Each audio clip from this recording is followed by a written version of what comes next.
तो आज हम लोग समझेंगे कि फेज़र या फिर फेज़र डायग्राम किसे बोलते हैं। तो आइए समझते हैं। एक बात आप समझ लीजिए कि ऑल्टरनेटिंग करंट का ही हम लोग फेज़र डायग्राम बनाते हैं, आप डायरेक्ट करंट का नहीं बना सकते। पहले तो आप देख लीजिए कि ये फेज़र डायग्राम का डायग्राम कैसा है, ठीक है, फेज़र डायग्राम दिखता कैसा है, ठीक है। अब हम लोग इसी का एक्सप्रेशन बनाकर लिखेंगे कि इसमें करंट कैसा है या फिर इसमें ईएमएफ कैसा है, ठीक है। तो आपको ये एक्सप्रेशन ध्यान में रखना है कि करंट का एक्सप्रेशन कैसे होता है, I is equal to I naught sine omega T और E is equal to E naught sine omega T.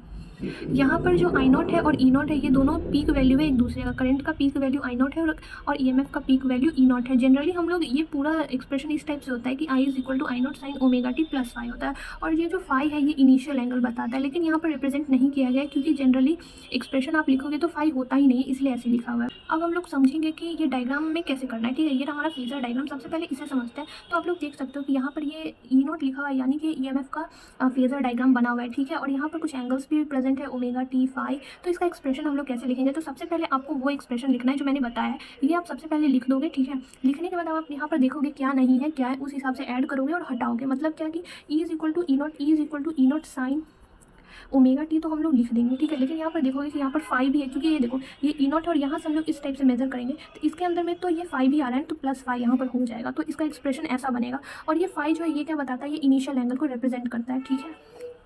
अब हम लोग सेकंड वाले डायग्राम को समझेंगे। तो यहाँ पर आप देख सकते हो कि यहाँ पर भी ई नॉट लिखा हुआ है। इसका मतलब क्या है कि ये जो फेजर डायग्राम है ये ईएमएफ का फेजर डायग्राम है, ठीक है। यहाँ पर एक एंगल भी प्रेजेंट है। तो सबसे पहले हम इसका एक्सप्रेशन कैसे लिखेंगे, E is equal to E naught sine omega t, ऐसे ही तो लिखेंगे ना।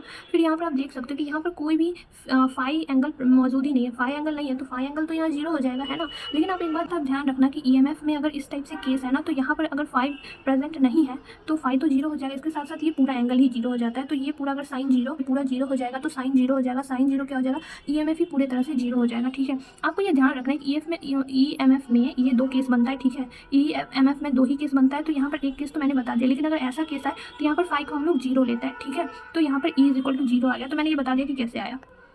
अब हम एक एक्सप्रेशन करंट का भी देखेंगे। यहाँ पर देखोगे कि आई नॉट लिखा हुआ है, यानी कि ये जो फेजर डायग्राम है ये करंट का है, ठीक है, करंट का है। तो इसका कैसे बनेगा एक्सप्रेशन, तो I is equal to I naught sine omega T तो लिखेंगे। अब यहाँ पर फर्दर कोई फाई तो प्रेजेंट है नहीं कि प्लस फाई कर दे, तो इसका जो फेजर डायग्राम का एक्सप्रेशन है वो कुछ इस टाइप से बन जाएगा, ठीक है। अब हम लोग आगे समझेंगे। तो यहाँ पर देखेंगे, यहाँ पर फिर से ये फेजर डायग्राम है और यहाँ पर आई नॉट को लिखा गया है। आई नॉट लिखा हुआ है यानी कि ये जो फेजर डायग्राम है ये करंट का है। तो यहाँ पर देख सकते हो कि यहाँ पर ओमेगा टी भी लिखा हुआ है एंगल, और यहाँ पर फाई एंगल को भी दिखाया गया है। तो इसका एक्सप्रेशन कैसे बनेगा, I is equal to I naught sine omega T होगा, ठीक है। लेकिन यहाँ पर क्योंकि फाई भी है तो यहाँ पर हम लोग इसलिए प्लस में फाई भी डाल देंगे, ठीक है। तो इस तरह से इसका एक्सप्रेशन कंप्लीट हो जाएगा। अब यहाँ पर हम लोग दोनों को मिक्स करके समझते हैं। यहाँ पर देख सकते हैं कि करंट भी यहाँ पर दे रखा है और यहाँ पर ईएमएफ भी दे रखा है, तो दोनों का एक्सप्रेशन बनेगा। अब आप देखोगे कि इसको कैसे करेंगे, तो ये देखो ईएमएफ को हम लोग इस तरह से देखेंगे यहाँ से यहाँ तक है, ठीक है। इसके अंदर क्या आ रहा है, इसके अंदर क्या आ रहा है, ओमेगा टी एंगल आ रहा है। तो इसका एक्सप्रेशन कैसे बनेगा, E is equal to E naught sine omega t, ठीक है। और यहाँ पर करंट को जब देखेंगे तो करंट के अंदर तो ओमेगा टी भी आ रहा है और फाई भी आ रहा है, ये देखिए। तो यहाँ पर ओमेगा टी और प्लस फाई ये दोनों ही आ जाएगा इसमें, और करंट का वैल्यू कुछ इस टाइप से हो जाएगा।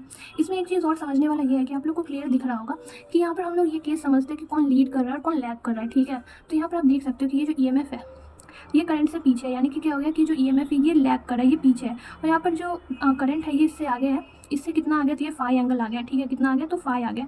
तो यानी कि करंट जो यहाँ पर लीड कर रहा है या फिर अहेड है। यहाँ पर आप ये भी देख सकते हो E is equal to E naught sine omega T और I is equal to I naught sine omega T है, और प्लस वाई ये इतना एंगल है जो इससे ही आगे है, इससे ही आगे कितना है, तो प्लस वाई एंगल। तो आज के लिए इतना ही, थैंक्स फॉर वॉचिंग।